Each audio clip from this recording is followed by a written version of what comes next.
Have you ever watched a glass bottle being made up close?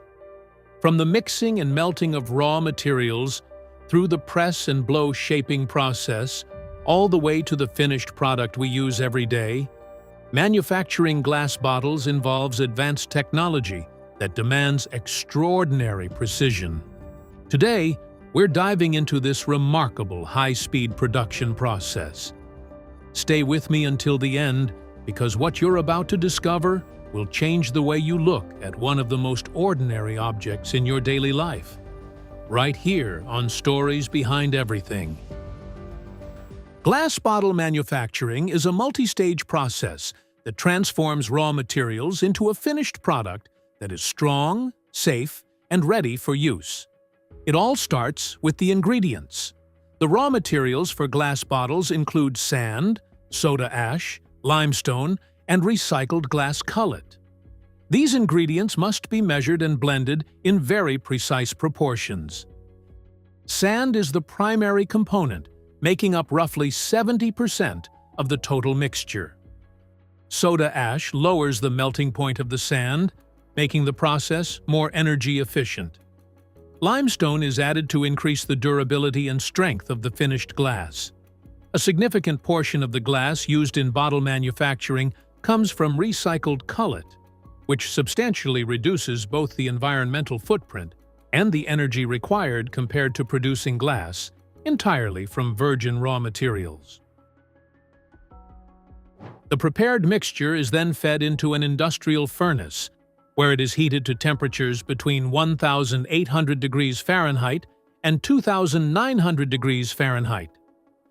At these extreme temperatures, all the ingredients fuse together completely, transforming the solid blend into a uniform liquid glass. These furnaces are enormous high-temperature chambers, typically fired by natural gas, where glass is produced continuously, around the clock. During the melting process, carbon dioxide and other gases form and become temporarily trapped in the molten glass. The furnace is specifically designed to allow these gases to escape through a process known as fining. If they aren't properly eliminated, bubbles can form inside the glass, compromising the quality and integrity of the final product. The temperature inside the furnace is carefully monitored and controlled at all times to keep the glass in the ideal liquid state for the next stage, shaping. Once melted, the glass travels in its viscous liquid form through refractory channels to the forming machines. As it exits the furnace, the continuous flow of molten glass is cut into precise portions called gobs, each one corresponding exactly to the volume needed to form a single bottle. These gobs are delivered with remarkable precision through the refractory channels and fed directly into the forming machines. The bottles take shape through a two-stage method known as press and blow. In the first stage, the gob of molten glass is dropped into a parison mold, a smaller, simplified version of the final bottle shape. The glass is still extremely hot and pliable at this point, making it easy to manipulate. A metal plunger presses the glass against the walls of the mold, forming the bottom of the bottle and its inner walls. The plunger enters through the top of the gob and forces the material to expand and conform to the mold's shape, ensuring the base has the correct thickness and that the neck is formed with precision, since it needs to match the exact dimensions required to accept caps or corks. In the second stage, the parison is transferred to the final blow mold, which contains the complete, detailed shape of the finished bottle. The glass is still warm enough to be shaped, but firm enough not to lose its form. A blast of compressed air is introduced through the neck, pushing the hot, pliable glass outward against the walls of the blow mold and expanding it to fill the entire interior space.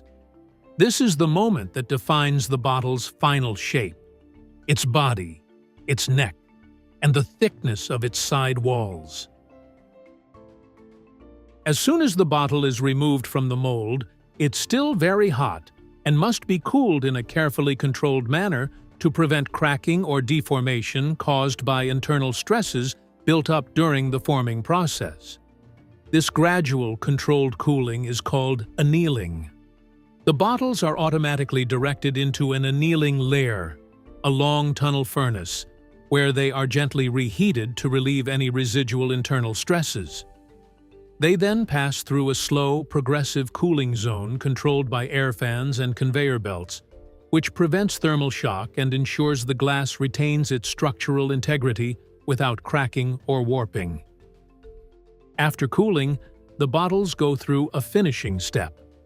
Any small irregularities around the neck, minor glass overflows left over from the molding process, are ground and polished to ensure smooth, safe surfaces.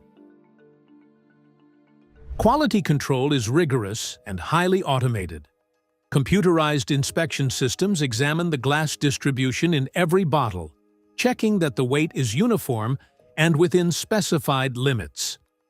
Any bottle that falls outside those parameters is automatically rejected by a precisely aimed air jet. Each bottle is also scanned for air bubbles, cracks, scratches, or any other visual defects that could affect its appearance or performance. Automated equipment checks the dimensions and internal volume of every unit, confirming they meet the required tolerances. Depending on the intended application, approved bottles may also go through custom decoration or labeling processes before leaving the facility. Not all glass bottles are created equal. Depending on their intended use, bottles are produced in different colors, and those colors serve a very specific purpose. Brown glass, commonly used for beer, blocks ultraviolet light and protects the contents from reacting to sunlight, which would alter the flavor. Green glass, widely used for wine, offers partial UV protection while also carrying centuries of tradition in the wine industry. Clear glass, on the other hand, is used when transparency is a selling point, allowing consumers to see exactly what's inside. Beyond color, glass composition itself can vary. Some bottles are made with tempered glass for extra strength, while others are engineered to be lighter without sacrificing durability, reducing both material costs and the carbon footprint of transportation. Once a bottle has passed all quality checks, it moves to the packaging area, where it's grouped and organized into batches. Bottles are placed in cardboard-divided boxes to prevent scratching and breakage, or arranged in trays and stacked on pallets, ready for shipping and distribution. Thank you for watching. If you have suggestions for our next video, share them in the comments below. Don't forget to like, subscribe, and stay tuned for more stories through Stories Behind Everything.